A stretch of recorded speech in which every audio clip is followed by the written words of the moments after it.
પણ છોકરીએ જ્યારે તમને દગો કર્યો હોય છે ને, તો એનું એક મસ્ત સોલ્યુશન હું તમારા માટે લઈને આવ્યો છું કે કોઈ પણ છોકરી સાથે તમને કદાચ 6 વર્ષ કે 5 વર્ષ કે 7 વર્ષ એના પ્રેમમાં રહ્યા હોય અને એને કીધું હોય તમને કે હું તમારી સાથે લગ્ન કરીશ, અથવા તો એને કીધું હોય કે હું તમારી ધર્મપત્ની છું, આવા બધા જ તમને પ્રોમિસો આપી દીધા હોય, એટલે કે વચનો આપ્યા હોય, અને પછી છેલ્લી ડમરી દીકરી થઈ અને કદાચ ઓલો બાપો કહે ને અહીંયા કણ લગ્ન કરી લે, ત્યારે એને આબરૂ યાદ આવી જાય, ત્યારે એને ઇજ્જત યાદ આવી જાય. આવી છોકરી માટે એક પ્રયત્ન છે, અને આ પ્રયત્ન છે કે આવો મેલડીમાંના મંદિરે દર્શન કરવા, અને અહીંયા કણ કદાચ તમે ચાલતા ચાલતા માનતા રાખો, અથવા તો મમરાની પ્રસાદીની, અથવા તો કોઈ શ્રીફળ વધેરવાની માનતા રાખો, અને એટલી માનતા રાખો એ પછી તમે જે પણ માતાજીમાં માનતા હોય, ભગવાનમાં માનતા હોય, એની એક જ માનતા રાખો કે હે પ્રભુ, હે ચોટીલાના ચાઉંડમાં હોય તો ચાઉંડમાંની માનતા રાખો. મેલડીમાં છે અહીંયા કણ નગટી વાવના મેલડી હોય તો એ મેલડીમાં, અને અહીંયા કણ જે માળવાળા મેલડીમાં છે એમની માનતા રાખવી હોય તો એ રાખો. હે મેલડીમાં એને વાંજણી રાખજે. વાંજણી રાખે એટલે કોઈકને એવું લાગશે કે આવું ન કરાય, ગમે પરિસ્થિતિની અંદર આ વસ્તુ ગલત છે, આ વસ્તુ ગલત છે, તો એને કીધું એ પણ ગલત જ છે ને એની મજબૂરી હોઈ શકે છે, તો એ મજબૂરી તમને કહી શકે છે, પણ કહ્યા વગર ચૂપ ને ચાપ રહ્યા વગર ફક્ત ને ઇગ્નોર જ કરવું આ કોઈ જવાબ નથી. અહીંયા માનતા એટલા માટે રાખવાની છે મારી બહેનો, મારા ભાઈઓ, કે જે ભારતની જે વસ્તી નિયંત્રણ છે એ આપણે ક્યાંક ને ક્યાંક લાવી શકીએ. એટલે આ એક જાગૃત પ્રેમીની એક શરૂઆત છે કે જાગૃત પ્રેમી છે એ ક્યાંક ને ક્યાંક આવી માનતા રાખશે, અને જે ભારતનું કે ગુજરાતનું જે પોપ્યુલેશન રોકવાની વાત છે એ આમ તો નથી રોકી શકતા. તમે જાગૃત મેલડીમાંની માનતા કરીને તો રાખી શકીએ ને, તો હું તો રાખીશ ભાઈ કે ભાઈ આવી આપણે માનતા રાખી લઈએ કે ભાઈ તું વાંજણી રહે ને. એ વાંજણી રહેવાથી ફરક એટલો પડશે કે એને આપણે કોઈ નુકસાન નથી પહોંચાડતા, કાંઈ વસ્તુ નથી કરતા, ફક્ત ને ફક્ત એટલું જ કરીએ છીએ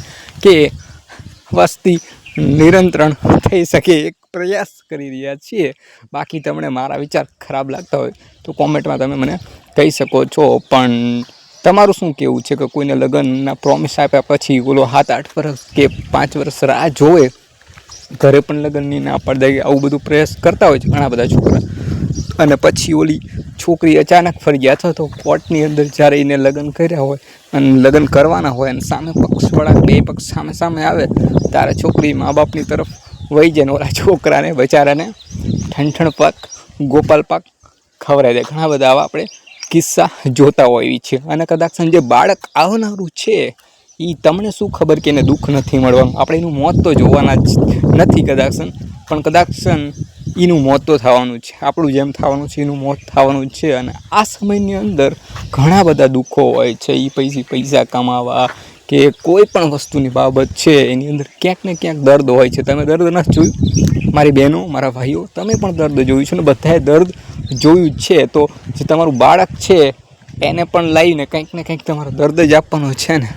એ બાળકને કાંઈક થયું તો પણ દર્દ, બીજું પણ દર્દ, દુઃખ, દર્દમાંથી મુક્તિ કરવા માટેનો આ એક પ્રયાસ છે. બાકી તમને મારા વિચાર પસંદ આવ્યા હોય તો તમે એક્સેપ્ટ કરી શકો છો, અને ના આવ્યા હોય તો હું કંઈ કહેતો નથી. બસ આઝાદ જિંદગી, મસ્ત જિંદગી માનતા રાખી અને તમારા દગાનો બદલો આવી રીતના લેવો. બાકી ખોટી રીતે કોઈ છોકરીને શું કહેવાય, ખોટું વાયરલ કરવું કે ખોટી રીતે એને હેરાન કરવી, પરેશાન કરવી, એના કરતાં કંઈક માતાજીની માનતાએ થઈ જાય ને બે વાત મજા અને દર્શનય થઈ જાય, અને આ સફળ માનતા થઈ જાય તો એક વસ્તી નિયંત્રણની અંદર ભારત દેશમાં આપણું એક મહત્ત્વનું યોગદાન થઈ જાય.